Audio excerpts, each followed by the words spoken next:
Bonsoir à tous, bonsoir au public de la Cité Libre. Ce soir, je vais vous présenter une introduction au libéralisme. Alors, c'est un texte, pour ceux qui arrivent au fur et à mesure, que vous pouvez retrouver dans le textuel 1, qui est sur un site de téléchargement en ligne de PDF. Donc, normalement, vous avez accès au texte en même temps que moi. Et puis, si vous voulez pas le lire en même temps, vous pouvez vous contenter de m'écouter. Donc, c'est une conférence en deux épisodes que j'avais déjà présenté en janvier 2020 sur le Discord de la Relève de France. Donc c'est pas tout à fait neuf. Cela dit, je me suis dit que ce serait pas forcément une mauvaise chose de la reprononcer, au moins partiellement, pour en faire un enregistrement, étant donné que, contrairement à mes attentes, il n'a pas suffi que je fasse cette intervention sur la Relève de France pour que les divers contresens et usage abusif ou incorrect de la notion de libéralisme continue à se produire dans l'espace public. Voilà, je suis un petit peu vexé par ce fait, parce que moi je pensais que ça allait mettre une clarté tout à fait scientifique et définitive sur le sujet. En fait, ça n'est pas le cas, les gens continuent de mal s'exprimer, donc bon, c'est un petit peu frustrant. Ça va être en deux. Alors, je ne vais pas vous lire toute la brochure, parce que c'est une très longue brochure de 34 pages. Si vous voulez en savoir plus sur le sujet, j'ai mis à la toute fin plusieurs pages de bibliographie qui sont classées voilà, par genre. Il y a des œuvres qui s'apparentent à des essais, il y a des œuvres qui s'apparentent à des traités de philosophie politique, il y a des œuvres qui s'apparentent à des romans. Voilà, bon, il y a différentes sources qui ont pu propager la pensée libérale. Donc je vous donne toute une bibliographie à la fin qui prouve que j'ai vraiment lu les gens en question et que vous-même vous pouvez les lire pour faire votre propre avis. Dans la présentation, je ne vais pas lire donc l'ensemble de la brochure, mais ça va consister en, je pense, environ 1 heure de lecture et de commentaires. Dans un premier temps, je vais vous parler de la nature de la doctrine libérale, quel genre de pensée c'est, quel est son contenu essentiel, voilà, quelle est l'essence du libéralisme. Et dans un deuxième temps, de manière beaucoup plus historique, je vais vous présenter plusieurs étapes intellectuelles de formation de la pensée libérale qui sont constituées en Europe. Et ça va porter sur ce qu'on appelle les temps modernes, donc je vais traiter du XVIe, XVIIe et XVIIIe siècle. On essaiera d'aller jusqu'à John Locke et jusqu'à l'époque de la Révolution française à la toute fin. Voilà, si on y arrive, je sais pas, ça va dépendre de mon état de fatigue. Si j'en ai marre, j'arrêterai peut-être un petit peu avant. Mais bon, voilà, on va essayer de faire 3 siècles d'histoire pour la genèse historique du libéralisme. Et puis ça devrait durer 1 heure, 1 heure et demie. Bon, on va voir.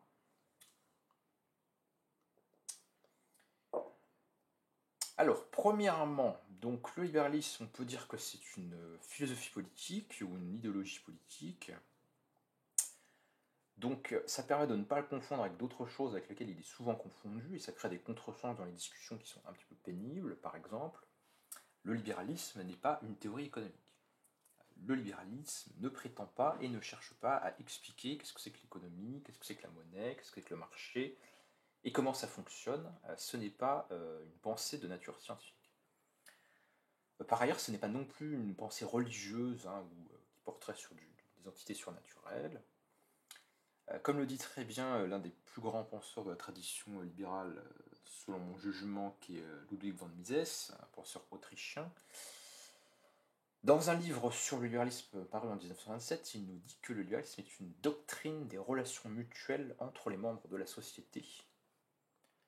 Donc c'est une pensée de nature politique, qui n'est pas une vision du monde complète, qui n'est pas une philosophie complète, et il y a toutes sortes de sujets philosophiques extrêmement intéressants, de nature ontologique ou épistémologique ou autre, sur lesquels la pensée libérale ne se prononce pas en tant que telle. Ça ne veut pas dire que tel ou tel penseur libéral individuellement ne peut pas avoir un avis, mais c'est pas le trait commun des penseurs libéraux de tous adhérer à un postulat philosophique ou quelconque.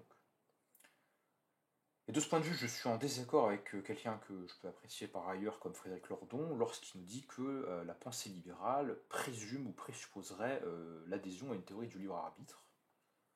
Le libre arbitre, pour ceux qui ne savent pas, c'est en philosophie la position qui consiste à dire que l'homme est un genre d'entité qui possède une forme de liberté substantielle et qu'il est la propre source de ses actes, que ses actes sont rattachables à lui en tant que source originaire et ne sont pas attribuables à une chaîne causale dont il ne serait que l'un des maillons. Donc voilà, ça c'est le libre arbitre, c'est une thèse sur la nature de l'homme en philosophie, elle a des défenseurs et des opposants, mais les penseurs libéraux ne sont pas forcément des gens qui présupposent cette position. Il y en a qui le pensent, il y en a qui ne le pensent pas. Donc c'est pas un fait essentiel pour définir le libéralisme, de dire que les libéraux sont philosophiquement des partisans du libre arbitre. Et ça je pense que c'est une simplification ou une erreur de l'ordre. Donc c'est une doctrine politique, elle porte sur l'organisation du pouvoir politique, qu'est-ce que le pouvoir politique devrait faire, et de ce point de vue-là, on peut dire que ça se place sur le même plan que des doctrines comme le socialisme, ou le nationalisme, ou le conservatisme, ou des doctrines de nature politique. Le but de la philosophie politique, c'est de répondre à la question quel est le meilleur régime politique? Et la réponse du libéralisme à cette question, c'est dire que le meilleur régime politique, c'est celui qui sauvegarde la liberté. Hein, comme l'indique le mot, puisque dedans il y a la racine latine liber qui signifie libre. Donc ce qu'on peut dire sur la philosophie politique libérale, c'est qu'elle est par essence incomplète ou partielle, puisque ce sur quoi elle prétend apporter une réponse, c'est purement et uniquement la question de la nature substantielle du régime politique.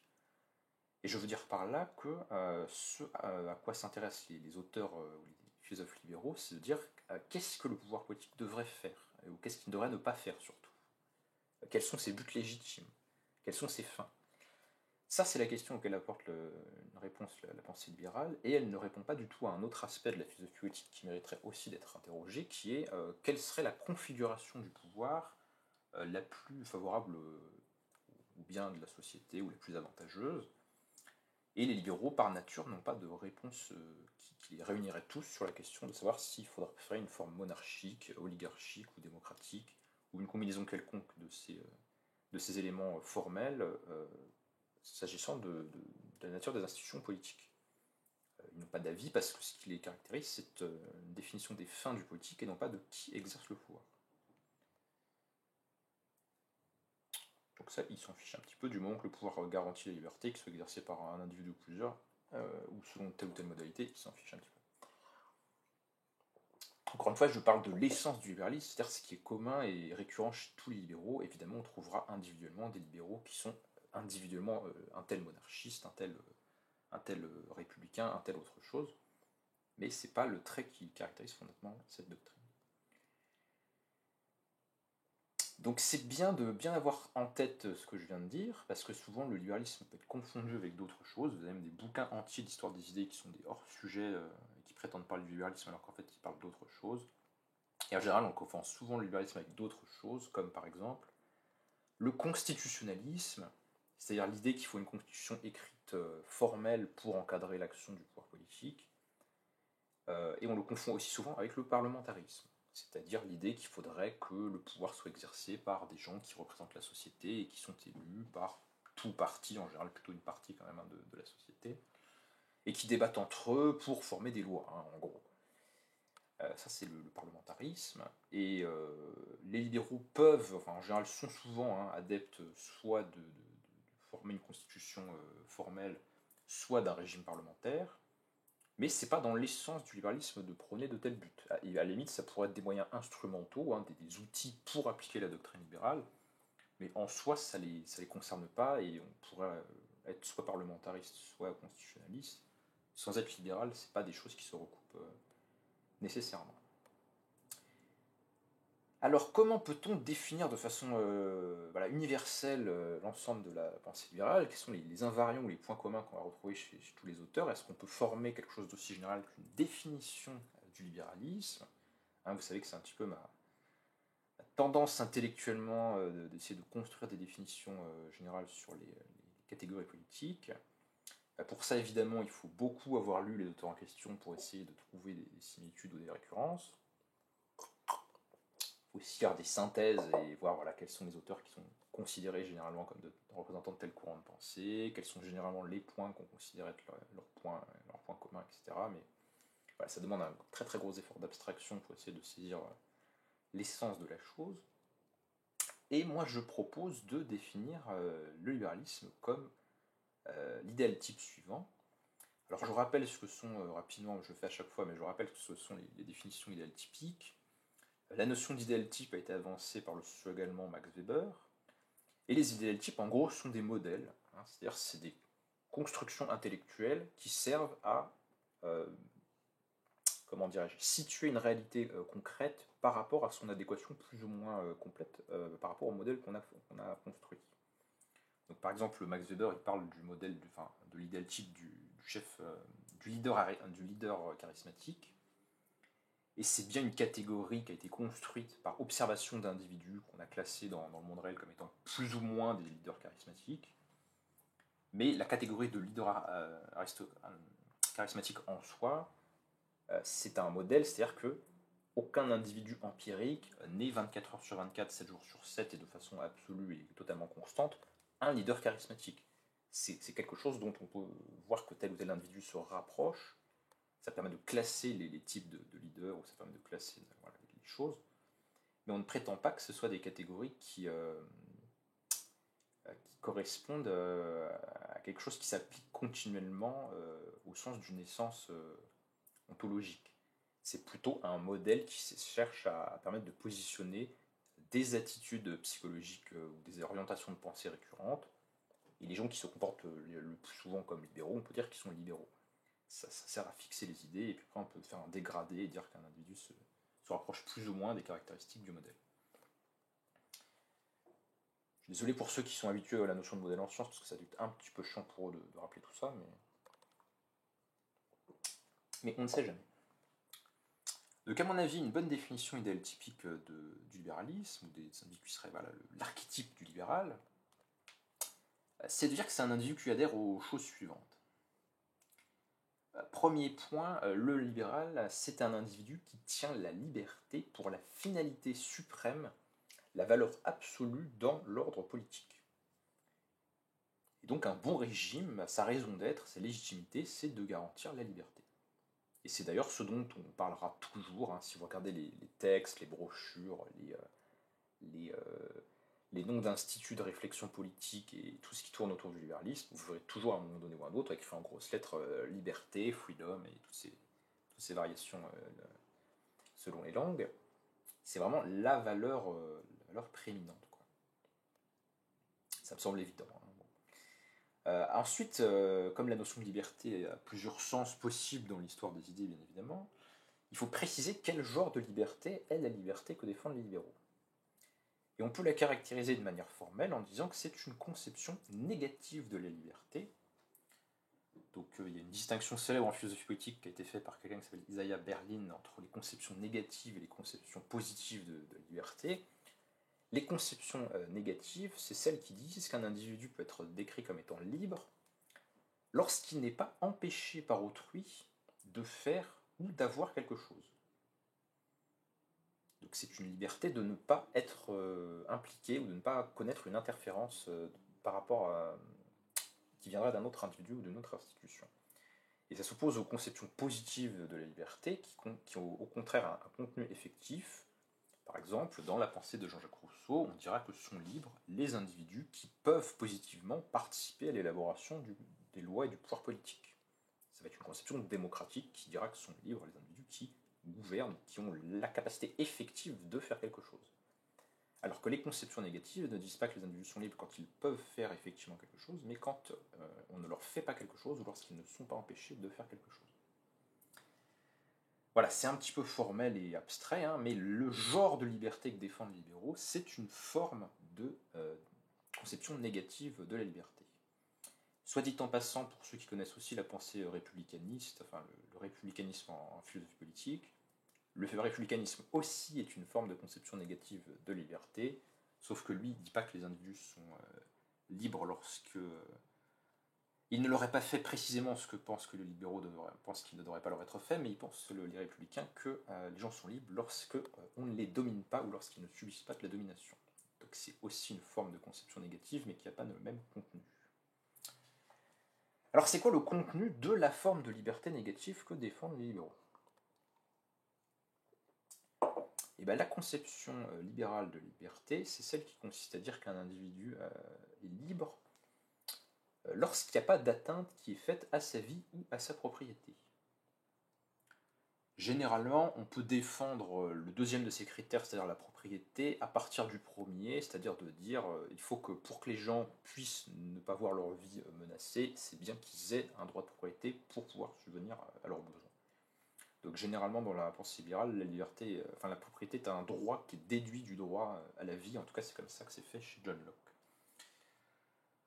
Donc l'individu libre, c'est celui dont l'action, c'est celui qui n'est pas, qui ne subit pas l'interférence d'autrui s'agissant de son droit de vivre ou de jouir d'une propriété préservée. Et à partir de ce principe fondamental, eh bien ça peut se décliner ou entraîner toute une série de droits plus spécifiques de nature politique, qui seront par exemple la liberté d'entreprendre, la liberté d'expression, la liberté de circuler, et toute une série d'autres libertés qui découlent fondamentalement de ce principe de base qu'on n'a pas le droit d'attenter à la vie ou la propriété privée d'un individu. Alors pour résumer ce principe, il a fait l'objet d'une formalisation tardive, on pourrait dire historiquement, dans un sous-courant ou dans une variante, pourrait-on dire, de la pensée libérale, qu'est le courant anarcho-capitaliste. Bon, donc ça pourrait être l'objet d'un débat interne, de discuter si les anarcho-capitalistes sont vraiment une sous-famille du libéralisme ou si c'est pas une forme encore différente de théorie politique. En tout cas, je pense que c'est utile de se servir de la définition de la liberté que donne l'anarcho-capitalisme pour réfléchir au libéralisme lui-même. Et il y a donc un penseur états-unien tout à fait influent en la matière qui est Murray Rothbard, qui a donné de cette conception de la liberté une définition sous l'appellation de principe de non-agression. Et si vous discutez avec des gens qui sont libéraux et qui connaissent un petit peu leur littérature théorique, ils vous parleront normalement régulièrement du principe de non-agression, parce que c'est vraiment le point de départ, la base de toutes les normes en matière politique. Donc le principe de non-agression, il dit ce que j'ai déjà dit, c'est-à-dire que il est moral, il est juste, il est légitime, qu'aucun individu ni groupe d'individus n'a le droit d'agresser quelqu'un en portant atteinte à sa personne ou à sa propriété. Donc c'est un axiome de non-agression, et l'agression étant ici définie comme le fait de pouvoir prendre l'initiative de la violence pour menacer physiquement un autre individu, ou même simplement menacer qu'on pourrait utiliser de la violence vis-à-vis de lui, donc menacer un autre individu ou sa propriété. Donc c'est ça l'agression, ou c'est ça qu'il faut éviter pour les penseurs libéraux. Je précise, pour ceux qui auraient des doutes sur la question, que l'exposé que je fais ce soir est un exposé à vocation purement scientifique et descriptive de ce que c'est que la pensée libérale, et que je n'en ferai pas de critique positive ou négative, parce que ceux qui me connaissent un petit peu savent que j'ai déjà fait une critique de fond de pourquoi je pense que la pensée libérale est fausse dans une vidéo antérieure sur le pluralisme de John Hicks. Donc je ne vous dirai pas ce soir que le libéralisme c'est mal, parce que je l'ai déjà démontré ailleurs. Mais pour mettre fin à certains contresens sur ce que c'est exactement, j'aimerais quand même le réexpliquer. Donc ça, c'est le contenu de ce que les libéraux définissent comme étant la liberté, et évidemment, cette liberté peut se décliner dans tout un tas de domaines qui nous donnent la liberté d'expression, de publication, d'association, la liberté de commettre des délits sans victime, donc des délits qui ne sont pas des agressions, enfin des actions qui sont considérées dans l'état actuel des lois ou de certains pays comme des délits, mais qui, selon les libéraux, ne sont pas des vraies agressions, donc ne devraient pas être interdites, et qui seraient des actions telles que la pornographie, les déviances sexuelles, la prostitution, la drogue, toutes choses qui ne sont pas considérées comme des délits, puisqu'il ne s'agit pas d'agression à l'encontre d'une autre personne ou de sa propriété. Donc vivre dans une société totalement libre, vous voyez que ça donne tout un tas de possibilités qui ne sont pas forcément garanties dans les régimes existants ou dans certaines de leur constitution. Et enfin, le quatrième élément qui me semble vraiment idéal typique pour bien comprendre cette pensée, alors qui peut-être sera plus contestable que les autres, mais qui moi me semble un trait quand même marquant, c'est que pour les libéraux, la liberté c'est un bien moral que méritent par leur seule existence les membres du corps politique, mais c'est un bien moral qui est aussi légitime pour l'ensemble du reste de l'humanité. Et depuis ses origines, la pensée libérale affirme vraiment l'idée que les individus méritent la liberté ou ont droit d'être laissés libres, quelle que soit leur race, leur religion, leur sexe ou leur appartenance à un pays quelconque de la planète. Donc c'est une philosophie politique qui est profondément universaliste, puisqu'elle prétend que tous les individus devraient être libres au sens de sa définition, et qui est profondément égalitaire, quoique cette appellation puisse surprendre certaines personnes de gauche, mais qui est profondément égalitaire en ce sens que tous les êtres humains méritent de ne pas être privés de liberté au sens de la définition. C'est donc une idéologie politique qu'on peut dire égalitaire, en ce sens qu'elle donne des droits égaux à tout le monde, et ces droits ne sont jamais qu'un ensemble de libertés spéciales, qui sont des applications localisées de la liberté générale, qui est le droit de jouir de sa vie et de sa propriété. Donc c'est une vision du monde, comme on va le voir, qui s'est opposée à la vision hiérarchique féodale de la société, où les individus n'avaient pas les mêmes droits. Dans la pensée libérale, les individus doivent avoir les mêmes droits, puisqu'ils ont tous le même droit à la liberté. Et en ce sens, on peut dire que c'est plus égalitaire par rapport à une vision du monde traditionnelle, on pourrait dire. Donc on peut aussi dire donc, non seulement que c'est un universalisme, mais que le libéralisme, c'est aussi un individualisme politique, parce que la liberté au sens des libéraux, c'est une liberté qui concerne l'échelle individuelle, parce que ce sont les individus qui sont soit libres, soit opprimés. Ça n'a pas de sens de parler de liberté collective pour un penseur libéral, sinon de dire qu'un groupe d'individus jouit de liberté dont chacun de ses membres particuliers jouit. C'est vraiment une pensée de la liberté de l'individu. Et donc c'est évidemment très lié à la genèse historique de l'individualisme occidental et d'une pensée de l'individu qui n'existe pas forcément dans toutes les sociétés ou au même degré en tout cas. Donc voilà, ça c'est ma définition. C'est une définition, comme je le disais, qui est idéal typique. C'est-à-dire que si vous trouvez des gens concrets qui sont libéraux, ils peuvent ne pas correspondre totalement à la définition, ils peuvent faire des incohérences logiques, ils peuvent ne pas vouloir appliquer leur doctrine à 100% parce que sur tel domaine, je ne sais pas moi, la GPA par exemple, ils n'ont pas envie de l'appliquer, bon, ils peuvent se contredire, ils peuvent... Voilà, les gens empiriques peuvent être libéraux plus d'autres orientations politiques qui ne sont pas forcément contradictoires, ils peuvent même, les gens empiriques, ils peuvent même adhérer à des croyances contradictoires, c'est assez fréquent en fait que les gens aient des idées politiques contradictoires, en tout cas partiellement. Donc voilà, le but de ma définition, c'est qu'elle soit claire sur le plan conceptuel. Ça ne présume pas du fait que telle ou telle personne est vraiment exactement comme le modèle décrit qu'elle est. L'intérêt du modèle, c'est simplement de donner la cohérence logique que peut avoir cette pensée, et que ont les gens qui la défendent, quand bien même ils n'en verraient pas toujours toutes les applications ou toutes les conséquences, ou quand bien même ils n'adhéreraient pas forcément à toutes les conséquences de leurs propres idées. Alors maintenant que j'ai défini le libéralisme, on va parler de son origine historique.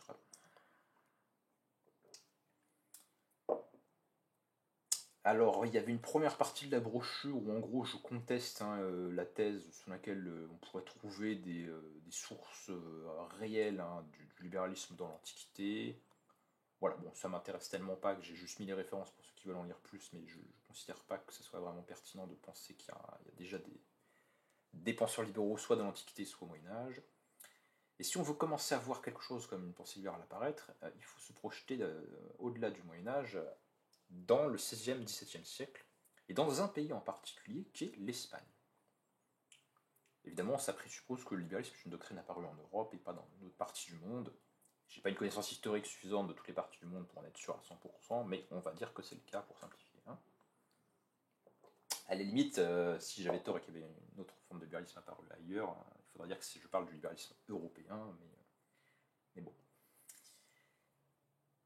Donc les origines de la pensée libérale, et on va donc s'intéresser à un pays particulier qui est l'Espagne de l'époque un peu glorieuse, l'âge d'or espagnol, où c'était un grand empire maritime, colonial, etc. Enfin, âge d'or si on veut, qui est la période du XVIe, XVIIe siècle. Et on va s'intéresser à un groupe d'idées en particulier qui est l'école de Salamanque. Donc l'école de Salamanque, c'est un ensemble de penseurs espagnols ou portugais qui appartiennent à des ordres religieux qui sont soit les dominicains, soit les jésuites. Ce sont des gens qui sont à la fois théologiens, philosophes et scientifiques. Et comme tous les penseurs avant la philosophie moderne, on les qualifie de scolastique ou de néoscolastique, c'est-à-dire qu'ils ont un type de pensée qu'on considère, donc la pensée scolastique, c'est en gros la fusion de la pensée chrétienne et de la philosophie aristotélicienne, ou en tout cas de l'interprétation de la philosophie d'Aristote par les auteurs chrétiens. Donc ces auteurs, ils se réfèrent à une synthèse de la pensée chrétienne et aristotélicienne, qui est la pensée thomiste, qui vient de Thomas d'Aquin, qui a vécu au XIIIe siècle. Et donc c'est scolastique et l'école de Salamanque qui développe un type de pensée de type thomiste. Sauf que eux, ils vont avoir une façon particulière d'interpréter leur pensée, qui les distingue d'autres ensembles de penseurs catholiques. Alors, pour comprendre pourquoi il se forme ce groupe d'idées qu'on appelle l'école de Salamanque, il faut donner quelques éléments sur le contexte historique qui sont intéressants. D'abord, on est dans un contexte où il y a une domination espagnole sur les populations indiennes dans le Nouveau Monde. Donc on découvre que l'humanité existe dans des parties du monde où on ne savait pas du tout qu'elle existait, qu'il existe des gens dont la Bible ne parle pas, et c'est très très surprenant pour les Européens de l'époque. Et donc il y a une domination espagnole sur des nouvelles populations dans les Amériques. Deuxièmement, en lien avec cette colonisation des Amériques, il y a des transformations socio-économiques rapides qui interviennent en Espagne, qui sont liées à l'augmentation de la quantité d'or dans le système monétaire, parce que l'or est importé des Amériques, et ça fait une augmentation de la masse monétaire qui crée des effets qui surprennent les observateurs de l'époque. Et enfin, il y a un troisième fait qui permet de comprendre le contexte intellectuel dans lequel va s'élaborer la pensée des auteurs de l'école de Salamanque, qui est l'éclatement religieuse de l'unité de l'Europe, l'éclatement de l'unité religieuse de l'Europe, pardon, puisqu'on est donc au XVIe siècle, on a le protestantisme qui se développe avec Martin Luther, qui publie les thèses de Wittenberg en 1517. Donc on entre dans une époque où l'Église catholique ne règne plus sur toutes les consciences, et où il va se produire un certain nombre de guerres de religion. Voilà, bon, c'est des choses que vous savez normalement. Donc ça, c'est des éléments qui vont façonner la formation de la pensée de l'école de Salamanque. Alors il y a toute une partie que je développe, mais je vais vous l'épargner ce soir, où j'explique en quoi l'école de Salamanque est pionnière dans la réflexion économique, et en quoi elle a des théories qui anticipent sur des auteurs ultérieurs. C'est des choses qu'on ne savait pas forcément dans l'enseignement habituel de l'histoire économique, parce que si on vous enseigne l'histoire économique habituellement, on l'a fait commencer avec Adam Smith, avec les Anglais de la fin du XVIIIe. En fait, il y a déjà une pensée économique, même médiévale, mais bon, là, on est après le Moyen-Âge, on est dans la période de Renaissance, 16e, 17e, bon, l'époque moderne. Donc c'est pas su de tout le monde qu'il y a eu cette effervescence intellectuelle, parce qu'en plus c'est en espagnol, donc c'est pas des sources qui ont forcément été traduites partout. Mais on sait qu'il y avait un intérêt pour l'économie et une anticipation sur un certain nombre d'idées économiques dans la pensée de l'école de Salamanque. Encore une fois, je passe là-dessus, parce que moi je vais surtout parler de la partie politique, mais si vous voulez en savoir plus, si vous vous intéressez à l'histoire des idées économiques, n'hésitez pas à lire toutes les sources des pages que je suis en train de passer. Donc, le cadre général de pensée des auteurs de l'école de Salamanque, donc c'est des thomistes, c'est des penseurs catholiques, et en gros, ils ont les mêmes idées que les autres penseurs catholiques, c'est-à-dire que ce sont des penseurs qu'on peut qualifier politiquement comme des justes naturalistes. Ils pensent qu'il existe un droit naturel, ils pensent qu'il existe un bien moral objectif, ils pensent que l'homme est un être doué de raison qui peut comprendre la nature du bien, sachant que le bien dans la perspective chrétienne, c'est non seulement quelque chose qui est inscrit dans la nature humaine, mais c'est quelque chose qui est inscrit dans la nature humaine, parce que Dieu l'y a mis, donc c'est évidemment des auteurs chrétiens. Et ils vont développer, à partir d'une réflexion sur le bien de l'homme et sur sa nature, des idées qui vont avoir un rôle dans la genèse de la pensée libérale. Donc déjà, comme c'était juste naturaliste, par définition, ils pensent qu'il existe un droit naturel qui est supérieur au droit positif des États, et auquel les États et les gouvernements doivent se conformer. Donc ça, c'est pas une idée originale, puisque c'est une forme d'universalisme moral et politique qu'on trouve déjà chez les antiques, chez Aristote, chez Cicéron, chez un certain nombre de philosophes de l'Antiquité, mais c'est un type de pensée qui est prolongé par la pensée chrétienne ensuite. Mais si il y a des droits naturels de l'homme qui donc découlent de sa nature même et qui sont antérieurs à l'existence de tout pouvoir politique et que le pouvoir politique doit respecter, et bien ça implique que les Indiens qu'on est en train de découvrir et de dominer politiquement en Espagne, là, enfin, par la couronne d'Espagne, bah, ces Indiens en fait ils ont aussi des droits. Puisque, à la suite d'une controverse théologique fameuse, on s'est mis d'accord sur le fait que si, en fait, c'est des humains, ils ont une âme et tout, donc en fait, c'est des humains. C'est des humains, c'est d'ailleurs des humains qu'on peut convertir, parce qu'ils ont l'air plutôt gentils, et voilà. C'est des humains. Et en plus, donc, comme c'est des humains, bah, ils ont aussi des droits naturels, puisque sinon ce serait pas un universalisme, voilà, ce serait pas logique de ne pas le prôner. Donc, ayant ces idées-là, les auteurs de l'école de Salamanque, par exemple quelqu'un comme Francisco de Vitoria, ils vont prôner le fait qu'il y a des droits des Indiens et que la couronne d'Espagne doit les faire respecter dans ses colonies d'outre-Atlantique, contre les propriétaires terriens, contre les aristocrates, contre les conquistadors, pour que les populations locales ne soient pas massacrées. Bon, alors à l'époque, on ne sait pas qu'il y en a beaucoup qui meurent de maladies, mais bon, on voit qu'il y en a beaucoup qui meurent ou qui sont maltraités ou qui sont réduits en esclavage, donc ça choque la conscience de ces auteurs qui pensent qu'il y a des droits fondamentaux de l'homme et qu'il faut les faire appliquer pour les Indiens. Alors, l'école de Salamanque, elle introduit aussi une idée qui me semble-t-il, enfin en tout cas c'est ce que je disais à l'époque où j'ai écrit la brochure, est originale dans l'histoire des idées, c'est qu'elle introduit la notion de contrat social. Généralement, on l'attribue à des penseurs plus postérieurs, hein, du XVIIe ou du XVIIIe siècle. Mais dans la pensée de l'école de Salamanque, il y a déjà une théorie du contrat social. Et c'est relativement cohérent parce qu'ils pensent donc qu'il y a un droit naturel, etc. Et que si l'homme forme des corps politiques ou forme des États ou des groupements politiques, eh ben, c'est pour faire respecter ses droits. Donc ça, il y a cette idée-là chez eux. Donc les conséquences, c'est qu'il y a l'idée que l'État repose sur le consentement des gouvernés, pour citer la tournure de phrase qu'utilisera Jefferson beaucoup plus tard au moment de la déclaration d'indépendance des États-Unis. Mais c'est pour vous montrer en quoi il y a déjà un lien qui se fait. Donc nécessité de respecter le consentement des gouvernés.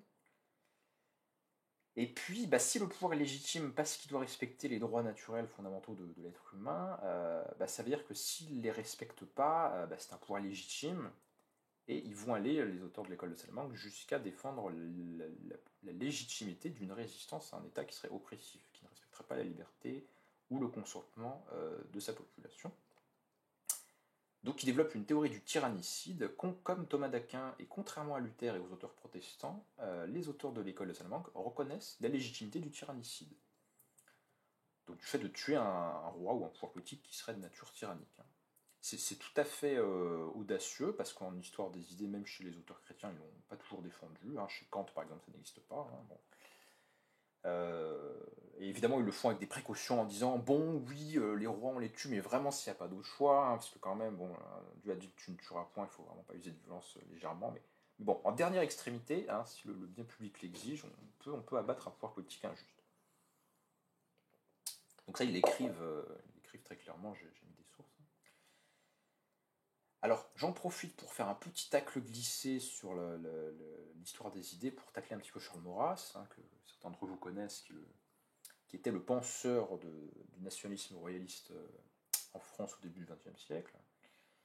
Parce que Charles Maurras, qui est donc un auteur contre-révolutionnaire, réactionnaire, tout ce que vous voulez, il essayait de dire que l'idée de contrat social et de droit de résistance à l'oppression, c'est une saloperie d'origine révolutionnaire, mais avant la Révolution française, c'est une saloperie d'origine protestante. En fait, c'est totalement faux. Ça ne tient pas du tout la route du point de vue de l'histoire des idées, parce que chez Luther, il n'y a pas de théorie de la résistance à l'oppression. Chez Calvin, j'en parle même pas, parce que la République de Genève, c'est une autocratie comme on en aura rarement vu en matière de contrôle des populations. Et donc, il ne voit pas, ou il ne sait pas, ou il fait semblant de ne pas savoir que dans la pensée catholique, il y a une idée de la légitimité de la résistance à l'oppression. Elle est particulièrement mise en avant chez les auteurs donc espagnols et portugais de l'école de Salamanque. Il donne donc Philippe Nemo dans son Histoire des idées politiques. L'historien Philippe Nemo nous dit que les auteurs de l'école de Salamanque vont attaquer les luthériens et les partisans machiavéliens de la raison d'État, et combattre dans l'œuf toute forme de doctrine absolutiste. Donc ils sont voilà, très éloignés de l'idée de Maurras, des contre-révolutionnaires, d'un État qui aurait tous les droits, ou d'un État qui n'aurait pas respecté un droit naturel.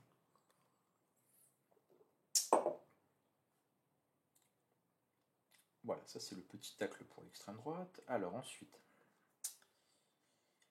donc Philippe Nemo il nous dit que les scolastiques de la contre-réforme ont joué un rôle éminent dans la genèse du libéralisme. Alors moi je nuancerais un petit peu le éminent parce que quand on cherche, j'ai pas l'impression qu'il y ait tant de gens que ça qui aient lu les auteurs de la scolastique tardive de l'école de Salamanque. Il se pourrait qu'ils aient été lus par des gens comme Grotius, qui est l'un des premiers penseurs du droit naturel au XVIIe. Il semble aussi qu'ils aient été lus par Spinoza, qui était un juif hollandais, mais avec des origines familiales espagnoles, je crois. J'espère pas dire de conneries. Espagnol ou portugais, enfin ibérique en tout cas. Bon. Donc peut-être ils ont été lus par cela. Ils semblent avoir été lus par Pufendorf, qu'on considère lui aussi comme un des théoriciens du droit naturel du XVIIe siècle. Et j'ai pu trouver de liens à peu près entre l'école de Salamanque et Turgot, donc, qui est un ministre de Louis XVI au XVIIIe siècle, ministre libéral, et Lord Acton, qui est une figure tout à fait méconnue en France, mais qui est un penseur important du libéralisme anglais du XIXe.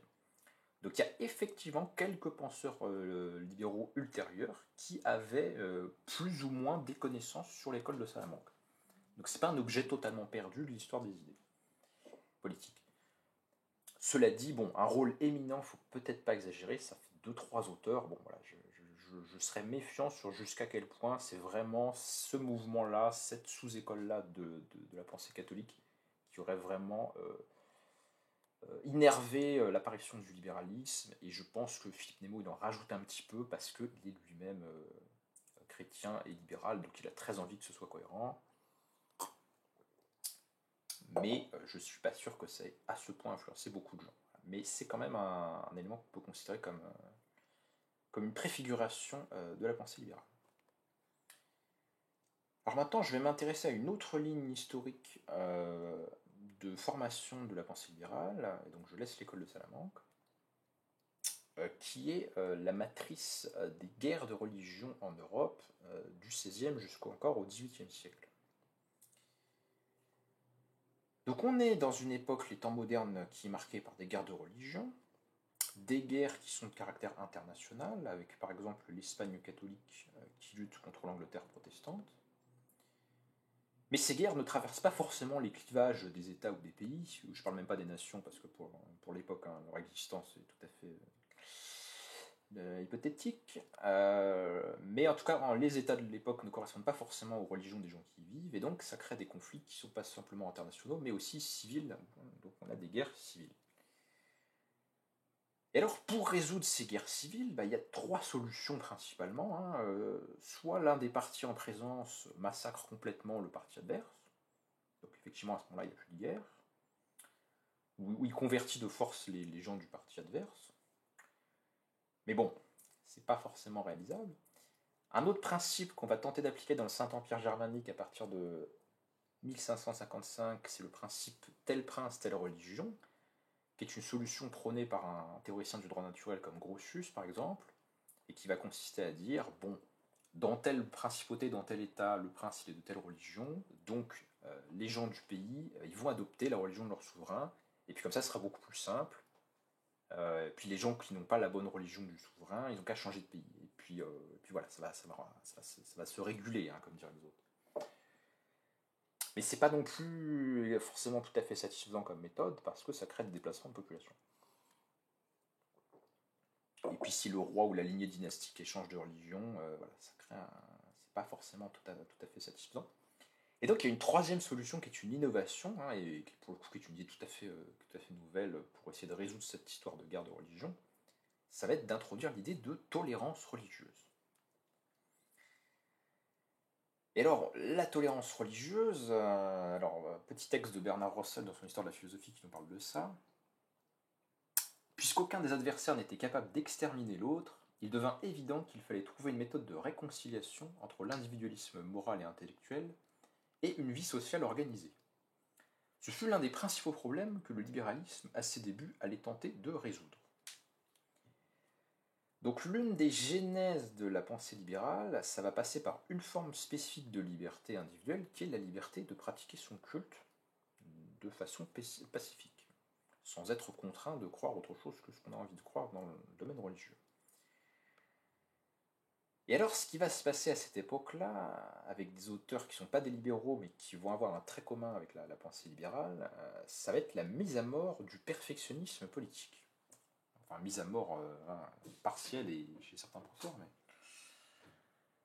Alors, qu'est-ce que j'entends par le perfectionnisme politique? Eh bien, ça serait la classe des doctrines politiques qui pense que le pouvoir politique n'a pas simplement pour but d'empêcher les individus de faire du mal à autrui, mais qui doit également les contraindre à faire le bien en adhérant à un modèle donné de la vie bonne.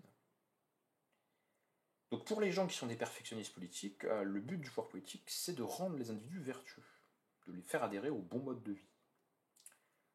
Donc ça, c'est une forme de pensée politique qui est présente dans les penseurs de la tradition philosophique occidentale comme Platon ou Aristote, mais c'est évidemment aussi présent dans la pensée chrétienne, catholique et plus tard les autres variantes de christianisme. Donc c'est des gens qui pensent que le pouvoir politique doit faire adhérer les gens à un modèle de vie bonne, et le modèle de vie bonne, pour les chrétiens, c'est évidemment un modèle chrétien. Le problème, c'est qu'à partir du moment où vous avez plusieurs variantes de christianisme, vous avez plusieurs variantes de vie bonne. Vous avez la variante catholique et puis la variante protestante, et qui sont inconciliables puisqu'il y a des questions de théologie, de principes à la con derrière, quoi. Donc, pour sortir du conflit et de la tentative des uns et des autres de s'imposer un genre de vie qu'ils ne veulent pas vivre, il y a des auteurs qui vont dire que finalement, avoir une pensée de type perfectionniste en politique, ça crée de la violence et de la guerre civile, et finalement c'est ce principe-là auquel on devrait renoncer. Et donc il va y avoir une rupture qu'on voit par exemple chez des philosophes du XVIIe siècle. Donc le XVIIe siècle, c'est le siècle dont on considère conventionnellement qu'il fait débuter la modernité, hein. Alors pas forcément les temps modernes au sens des périodes historiques, mais quand on parle de modernité, on se réfère généralement au XVIIe siècle. Et parmi les philosophes politiques de ce temps, il y en a deux qui ont remis en cause cette idée d'un gouvernement des âmes, hein, qui serait un but du pouvoir politique. C'est Hobbes en Angleterre et Spinoza en Hollande. Et c'est pas tout à fait inintéressant de se garder dans un coin de sa tête cette géographie britannico-hollandaise, hein, qui sont deux pays interconnectés, proches et en même temps concurrents économiquement et commercialement, hein.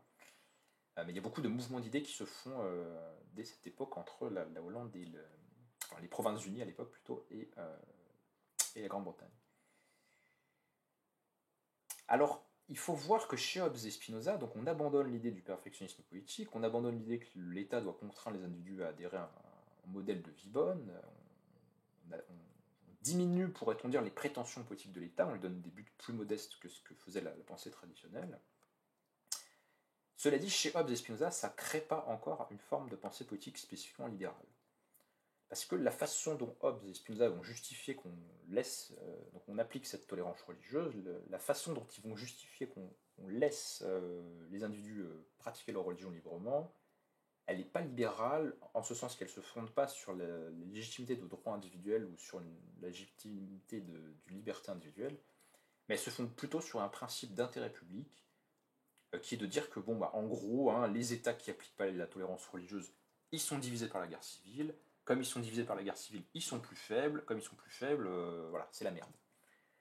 Donc c'est un petit peu pour conforter la puissance et l'équilibre interne de l'État, et pas forcément au nom de la liberté des individus, que Hobbes et Spinoza vont défendre la liberté religieuse.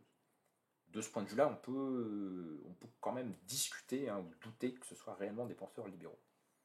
La méthode de la justification de la liberté religieuse chez eux n'est pas vraiment celle que vont employer les penseurs libéraux. Donc ils sont un peu à cheval. C'est plus tout à fait des traditionnels, Hobbes et Spinoza, et puis c'est pas encore des modernes. En tout cas, c'est pas des modernes de la variante de la pensée libérale. Mais ils font déjà cette rupture qui est de prôner la tolérance religieuse, de prôner un État qui n'est plus un État qui a un but perfectionniste. Sachant que établir un gouvernement qui n'est pas perfectionniste, c'est l'assurance que ce pouvoir ne deviendra pas oppressif s'il passe du côté d'un autre groupe de gens qui auraient une autre conception de la vie bonne.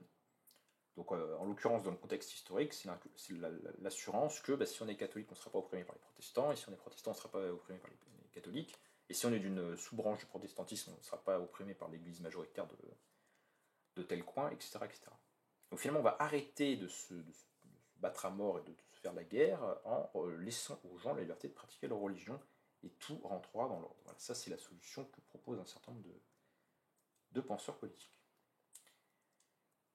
Ce qui ne veut pas dire qu'eux-mêmes n'ont pas de préférence religieuse ou de préférence morale, hein, ça veut simplement dire qu'ils considèrent qu'il n'est pas bon que l'État cherche à les imposer. Et là, on a déjà quelque chose, même si ce n'est pas encore une pensée tout à fait libérale, on a déjà quelque chose du libéralisme qui apparaît à ce moment-là, dans le domaine spécifique de la tolérance religieuse. Mais on pourrait dire que c'est un germe historique, en ce sens que l'idéal de la liberté politique des libéraux, on peut aussi le voir comme une forme de généralisation de ce principe aux opinions et aux modes de vie. Voilà, c'est l'idée que tant qu'un individu n'a pas un comportement violent, finalement le pouvoir n'a pas de bonne raison de le contraindre, et donc on pourrait voir dans cette liberté religieuse le germe d'une conception plus générale de la liberté.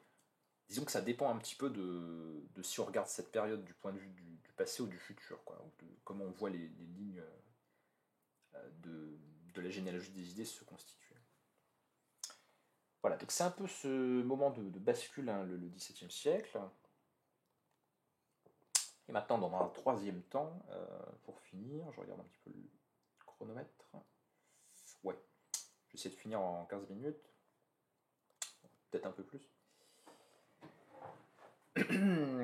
Maintenant, je vais parler de la période des 17e jusqu'au début du 19e siècle, en parlant stricto sensu du libéralisme vraiment constitué, ou en tout cas qui commence à se démarquer significativement par rapport aux préfigurations ou aux prémices que j'ai indiquées chez les penseurs précédents, qui encore une fois ne sont pas des libéraux, mais chez lesquels on peut trouver des traits qui ensuite se développeront dans la pensée libérale. Et donc je vais parler du libéralisme sous sa forme juste naturaliste, c'est-à-dire tous les auteurs qui vont justifier la pensée libérale à partir d'une théorie du droit naturel. Et le couronnement de cette manière-là de le justifier sera bien sûr la Déclaration des droits de l'homme et du citoyen, qui pour quiconque l'a lu un petit peu en détail, hein, est un manifeste libéral parfait, quoi. C'est-à-dire c'est vraiment tous les éléments sont là et c'est très bien construit. Selon Bertrand Russell, bon, qui est un petit peu un parti pris parce qu'il est anglais à mon avis, mais enfin pas un parti pris, mais disons qu'il a un angle de réflexion qui dépend forcément de sa connaissance des sources. Il nous dit que le libéralisme est né en Europe, en Angleterre et en Hollande. Donc on va s'intéresser un petit peu à cette zone géographique. Habituellement, si vous lisez des ouvrages généralistes sur l'histoire de la philosophie ou sur l'histoire des idées politiques, on va vous dire que le père fondateur, la figure d'invention de la pensée libérale, c'est John Locke. Je fais peut-être un petit tour sur Wikipédia. Non, bon, je le fais pas. Vous chercherez vous-même, hein, de toute façon c'est un auteur très connu et on en parle forcément dans les cursus de philosophie ou de sciences politiques. Donc généralement on attribue à John Locke le fait d'avoir été le premier penseur libéral en Angleterre, le premier qu'on reconnaît comme un penseur libéral. En fait, quand on explore un petit peu le XVIIe siècle en anglais, on s'aperçoit que c'est peut-être un peu discutable. Hein, il y a d'autres auteurs chez lesquels on pourrait trouver des idées suffisamment proches pour qu'on les qualifie eux-mêmes de libéraux. Donc je pense par exemple à John Milton, hein, qui est très connu comme poète pour son œuvre Le Paradis perdu, un auteur à la fois libéral et républicain, et qui a écrit un texte célèbre en 1644, sur la défense de la liberté d'expression et les bienfaits qu'apporterait à la société le fait de garantir la liberté d'expression, ce qui n'est évidemment pas le cas à l'époque. On trouve aussi, dans l'époque des guerres civiles anglaises, dans ce XVIIe siècle anglais, on trouve des pamphlétaires ou des publicistes qui proclament des idées de nature libérale ou qui raisonnent déjà en termes de droits individuels et de garantie de cette liberté à préserver. Donc il y a Overton, que j'aime bien, mais qui est un total inconnu, mais que moi j'aime bien parce que je trouve qu'il exprime assez clairement ses idées avec pas mal de souffle, quoi. Hein. Je passe un peu.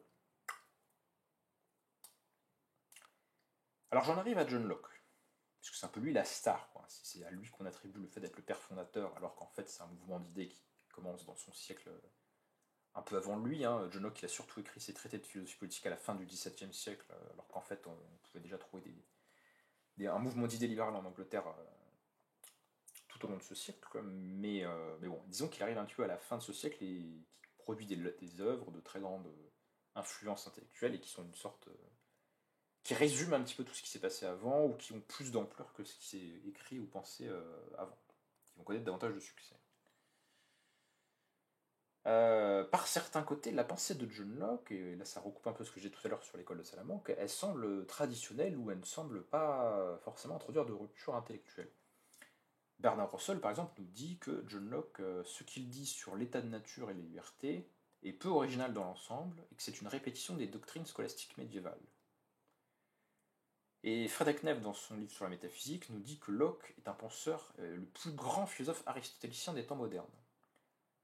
Donc aristotélicien, scolastique, on aurait donc un penseur qui finalement ne serait pas spécialement en rupture avec tout ce qu'a pensé l'Occident durant la période médiévale. Alors qu'est-ce qu'introduit de nouveau John Locke qui justifie qu'on dise qu'il y a un nouveau courant de pensée politique qui est apparu avec lui? Bon là j'ai fait tout un paragraphe pour dire qu'il reprend toutes les idées dont j'ai déjà parlé, les idées habituelles quoi. Hein. Il y a une loi naturelle et une loi divine. Il y a une nature humaine, à partir de la nature humaine on peut déduire des libertés, il y a un contrat social qui fonde l'État, et il y a un droit de résistance à l'oppression si l'État ne respecte pas la liberté, les droits fondamentaux des individus. Bon, ça, tout ça n'est pas forcément original.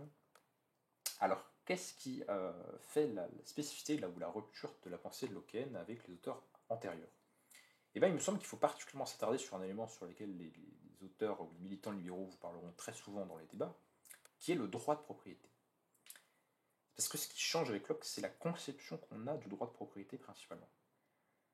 C'était un droit qui était déjà affirmé avant. Hein. Je dis qu'il était affirmé, je ne dis pas qu'il était forcément reconnu en pratique, mais voilà, il y avait déjà des justifications du droit de propriété bien avant John Locke. Et ce qui va changer, c'est la façon dont il va le concevoir, ce droit-là. Alors, j'avance un petit peu.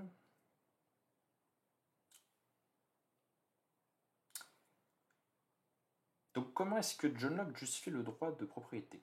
Et il le fait au chapitre 5 du second traité sur le gouvernement civil. Donc, c'est un texte que je connais bien parce que j'ai fait un exposé dessus spécifiquement pour bien comprendre ce point quand j'étais à l'université. Donc, les prémices du raisonnement de Locke pour justifier ce droit, c'est dire que, premièrement, l'homme a un droit naturel à la vie parce que Dieu a ordonné que nous nous conservions. Il suffit de lire la Bible, dans la Genèse, il est marqué croissez, multipliez, donc Dieu veut qu'on vive, donc l'homme a un droit naturel à la vie, c'est un droit fondamental. Ensuite, il explique, ça aussi c'est tout à fait classique, hein, que les pères de l'Église des siècles avant étaient déjà d'accord, hein, que Dieu a donné à Adam et à toute sa postérité, donc à l'humanité, l'ensemble de la terre comme bien commun. Donc il y a l'homme, il a un droit à la vie, et Dieu lui donne la terre, donne à l'humanité la terre comme bien commun. C'est une donation. Voilà. La terre a été donnée à l'humanité. Alors la question, c'est comment cette terre, qui est un bien commun, peut faire l'objet d'une appropriation individuelle, puisque les hommes ont bien besoin de s'approprier des éléments du monde naturel pour pouvoir subsister et pour pouvoir mener leur vie. Donc le problème philosophique que cherche à résoudre Locke dans ce chapitre, c'est comment l'individu peut devenir propriétaire à partir d'un fonds naturel qui est une possession commune donnée au genre humain. Comment quelque chose sort du droit de tous pour entrer dans le droit particulier d'un individu? Comment le justifier? Ça, c'est la question philosophique de Locke dont il cherche à apporter une réponse dans ce chapitre. Et alors, il va le faire de la manière suivante, que moi je considère extrêmement fausse, hein, mais bon, c'est pas la vérité de sa doctrine qui m'intéresse, c'est la logique interne et son influence. Alors, comment il va répondre au problème? Il va dire dans un premier temps, John Locke, que petit 1, chaque individu est propriétaire de lui-même. Donc il existe quelque chose qui est la propriété de soi, en anglais la self-property. Donc petit 1, les individus sont propriétaires d'eux-mêmes. Et petit 2, le travail des individus altère la nature des éléments qui sont travaillés durant le processus de travail, et ça les façonne de telle sorte que ça les rend propres ou spécifiques à l'individu qui les a travaillés. C'est-à-dire que l'individu met dans ce sur quoi il travaille une forme de son individualité, de telle sorte que l'objet n'est plus le même après qu'on ait travaillé dessus qu'avant. Voilà, je ne rentre pas dans les détails, et c'est extrêmement contestable, et qu'est-ce que c'est que cette théorie de... Voilà, bon, mais c'est comme ça que pense John Locke. Je peux dire, je me suis cassé le cul sur ce texte, donc je sais que c'est comme ça qu'il pense. Donc, l'origine, le fondement de la propriété chez John Locke, c'est le travail. Vous avez travaillé sur quelque chose, vous l'avez transformé, c'est votre corps qui a altéré la forme du corps que vous avez transformé, donc vous l'avez sorti par votre travail de la situation d'état de nature où ça appartenait à tout le monde. Donc la propriété est légitimée par le travail et par le fait que l'homme doit se conserver parce que Dieu l'a voulu. Ça, c'est les prémices du raisonnement de Locke. Jusque-là encore, ça va à peu près. Hein. C'est pas, enfin, ça va à peu près. C'est pas encore, on n'est pas encore arrivé bien au stade de la rupture. Mais c'est les prémices de sa théorie. Donc si vous avez bien suivi ce que j'ai dit, Locke il nous dit que le droit de propriété, c'est un droit qui est déduit du droit à la vie. Les humains ont un droit à la propriété privée parce qu'ils ont le droit de vivre et de se conserver. Donc c'est fondé, c'est justifié par le droit à la vie. Et ça, c'est très important pour la suite. Euh, ta, ta, ta, ta.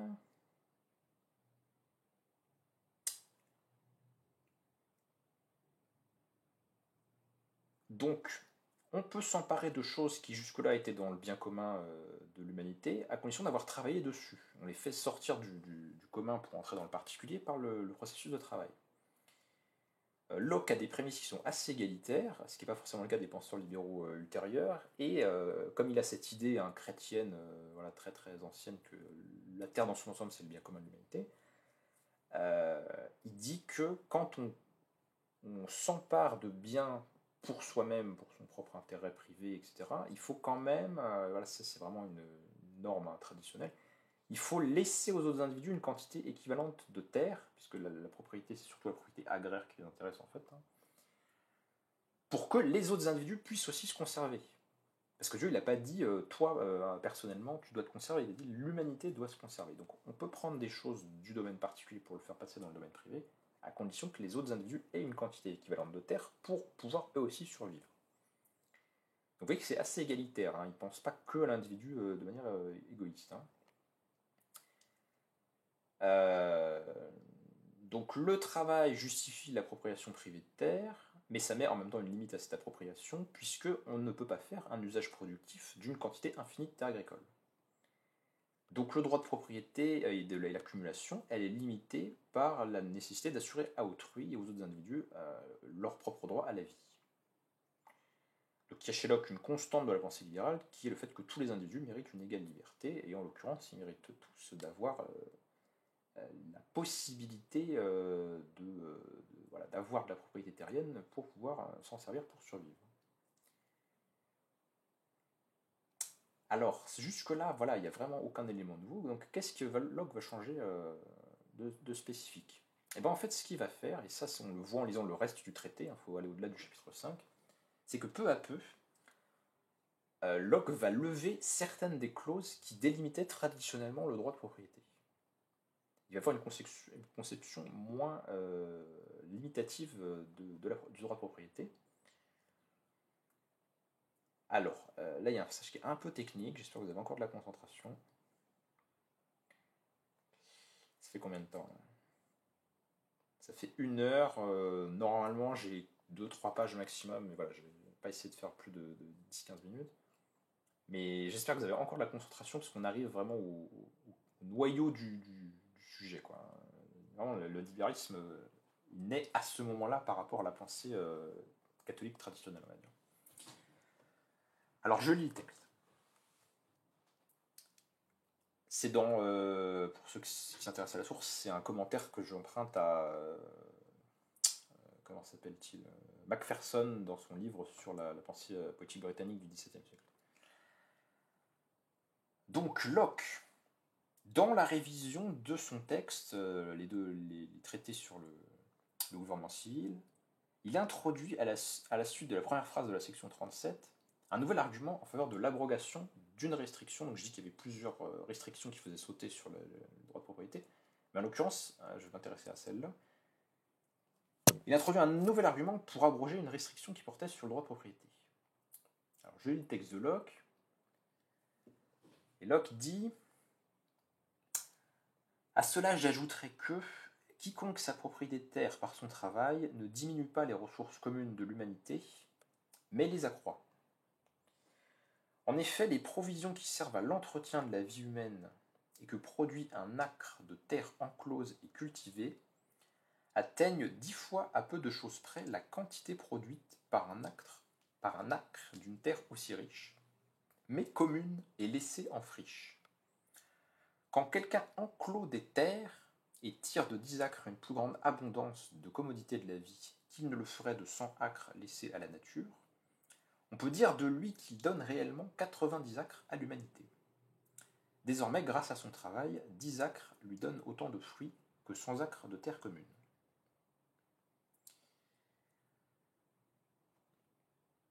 Alors en fait, ce que dit Locke dans ce texte, c'est que quand on fait un usage productif de terres communes qui jusque-là étaient laissées en friche, ça permet un accroissement de la productivité agricole qui va permettre de générer une quantité de ressources qui est bien plus élevée que lorsqu'on ne l'avait pas exploitée en la concentrant de façon rationnelle par des procédés nouveaux. Et donc, comme on produit plus de richesses par cette mise en... comment dirais-je, par cette mise au travail des terres qu'on a privatisées, et bien pour Locke, ça va permettre d'avoir des retombées sur l'ensemble du pays, puisque dans un pays où toutes les terres sont appropriées et pleinement exploitées, il y a un niveau de vie plus élevé que celui de n'importe quel membre d'une société dans laquelle cette appropriation et cette exploitation ne se seraient pas produites. Donc ça veut dire que pour Locke, l'appropriation privée des terres a pour effet réel d'accroître le montant total de ce qui reste pour les autres, puisqu'on va produire plus de nourriture, plus de matières agricoles, etc. Donc ça va faire chuter le prix des matières agricoles, donc les individus vont pouvoir acheter de la bouffe ou de la laine ou quoi que ce soit à moindre coût. Et alors c'est là où il tire de cet état de fait une justification pour dire qu'en fait on peut faire sauter la limite à l'accumulation de propriété privée. Parce qu'en fait, selon Locke, quand on accumule de la propriété privée pour la rendre productive, ça génère pour la société des richesses qui font que même les individus qui n'auront pas les terres dont ils auraient jusque-là pu jouir en tant que terres communes, finalement ils en tirent quand même avantage, c'est quand même une situation plus avantageuse, parce qu'ils vont se retrouver dans une société plus riche où les biens produits vont diminuer.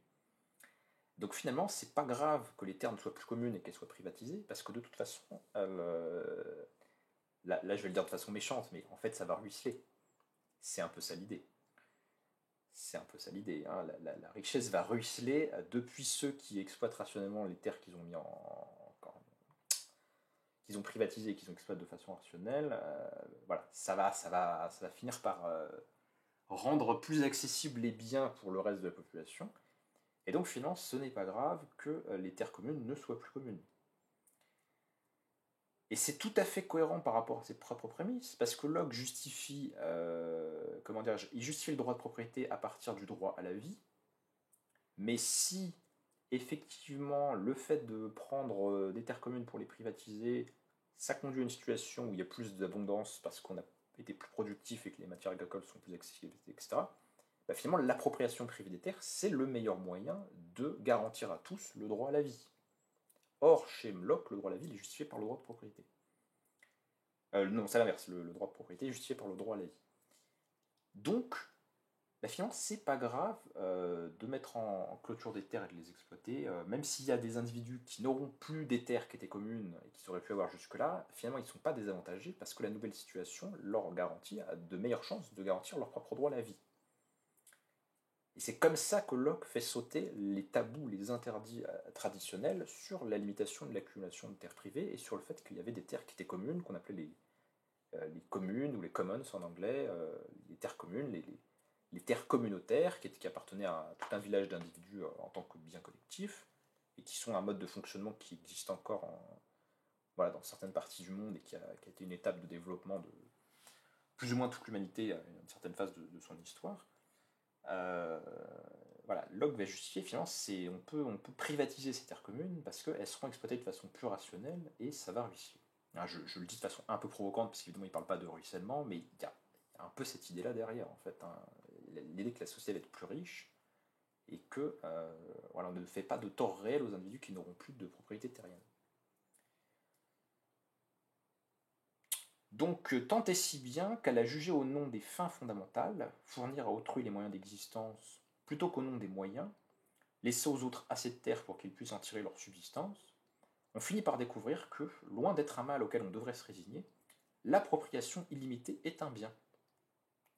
Donc Locke va renverser, si vous voulez, le point de vue traditionnel sur la propriété privée, qui, dans la pensée catholique, chrétienne, traditionnelle, c'est, voilà, bon, l'accumulation, c'est proche de l'avidité, c'est un peu un vice, quoi, c'est un peu un péché, c'est mal, quoi, il faut pas... Bon, il y a quand même un fond communautaire ou égalitaire qui fait que dans la pensée traditionnelle, c'était pas spécialement bien vu. Et Locke fait sauter ces interdits-là en disant mais non, regardez, en fait, le droit à la vie, qui est le fondement de tout en matière politique, il sera mieux servi par une accumulation privée des terres.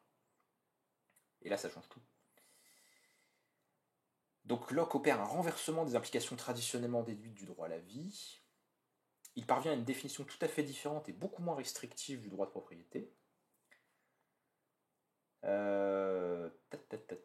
Donc, on va pouvoir accumuler de terres. Ça ne veut pas les droits d'autrui, mais au contraire, ça va mieux les garantir. Et alors, ça peut sembler des idées baroques et tordues d'un mec qui écrit des bouquins, mais en fait, la pensée de John Locke va avoir une influence politique tout à fait considérable au XVIIIe siècle dans différents pays. La diffusion des idées de John Locke se fait notamment chez les pères fondateurs de la République des États-Unis. Voilà, c'est vraiment l'un des auteurs canoniques que Jefferson et puis tous les autres voilà, vont citer Locke comme le penseur politique qui explique qu'est-ce qu'un État juste, quelles sont les limites d'un État bien constitué, etc. Donc ça va fonder l'État libéral quand il se produira la révolution américaine. Elle est influencée par les idées libérales de John Locke. Mais aussi, et ça on ne le sait pas forcément assez en France, John Locke, c'est c'est l'un des deux auteurs les plus cités par les constitutionnalistes, enfin par les, pardon, comment dirais-je, au moment où les députés du tiers-État et des autres ordres se révoltent contre l'absolutisme et font le serment de jeu de paume et décident de créer une constitution, durant les débats préparatoires à la déclaration des droits de l'homme et du citoyen, John Locke, avec Rousseau, qui a une pensée assez différente, c'est le penseur politique le plus cité par les gens qui débattent de quelle constitution la France devrait-elle adopter. Donc ça montre la propagation, l'influence, le rayonnement de la pensée libérale de John Locke sur les grands bouleversements révolutionnaires de la fin du XVIIIe siècle, l'indépendance des États-Unis d'un côté et la Révolution française de l'autre. Et on voit bien qu'est-ce que ça va avoir comme changement sur les conceptions qu'on se fait de la propriété et finalement sur tout l'ordre social qui va être bouleversé de proche en proche. Alors bien sûr, là je dis John Locke individuellement, c'est évidemment un peu, comment dirais-je, faire de l'idée de l'histoire des idées un peu traditionnelle en mettant en valeur un auteur en particulier. Comme je vous l'ai dit, John Locke est un penseur libéral parmi d'autres. Il exprime des idées dont on peut penser qu'elles étaient, comme on dit, dans l'air du temps. Mais il les exprime particulièrement bien et de façon voilà, claire, rationnelle, qui semble accessible et normale pour les gens qui le lisent à cette époque-là.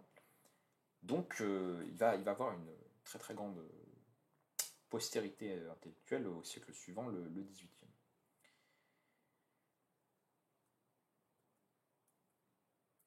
Je cite un texte de Bertrand Russell qui confirme ça. Son influence, donc ad Locke, sur la France du XVIIIe siècle fut immense. Elle est due en premier lieu à Voltaire, qui dans sa jeunesse vécut quelque temps en Angleterre et interpréta les idées anglaises à l'intention de ses compatriotes dans ses lettres philosophiques. Les philosophes et les réformateurs modérés le suivirent, les extrémistes suivirent Rousseau. Je laisse à Russell la responsabilité de ses propos sur les extrémistes. Mais voilà, on peut noter que dans la France du Xe siècle, il y a des philosophes politiques qui peuvent avoir des idées divergentes sur le plan religieux par rapport à Locke, qui peuvent ne pas être chrétiens comme l'était Locke. Là, je donne des exemples comme par exemple le baron d'Holbach ou Nicolas de Condorcet. Ce sont des auteurs français qui développent une pensée libérale qui est proche de celle de Locke, en tout cas sur le plan politique. C'est-à-dire qu'ils ne reprennent pas sa pensée religieuse et sa justification de ses droits par l'existence d'un dieu, parce que ce sont des penseurs athées. Mais sur le plan politique, ils estiment qu'effectivement, oui, oui, tout à fait, il y a un droit à la vie, il y a des droits de l'homme fondamentaux, et l'ordre social doit être la garantie pour les individus de leurs droits individuels fondamentaux. Voilà, je vais m'en arrêter là aujourd'hui. J'ai ensuite fait des sections sur la suite de l'histoire du libéralisme dans la pensée britannique, qui va prendre des formes philosophiques assez différentes au XVIIIe et au XIXe siècle, avec Bentham, Smith, les utilitaristes, etc. Et puis dans ce texte, il y a aussi des développements sur la pensée économique de l'école classique et ensuite sur la pensée de l'école autrichienne d'économie, qui sont voilà, des courants d'idées économiques qui sont liés sur le plan politique à la pensée libérale. Mais voilà, je ne vais pas faire ces développements puisque ça nous entraînera vraiment sur le terrain des idées soit de la philosophie, soit de la pensée économique. Simplement, je pense vous avoir montré à la fois qu'est-ce que c'était que le libéralisme, quel genre de doctrine politique c'est, et qu'est-ce qu'on peut dire de ses origines historiques s'agissant de l'époque moderne. Je vous remercie.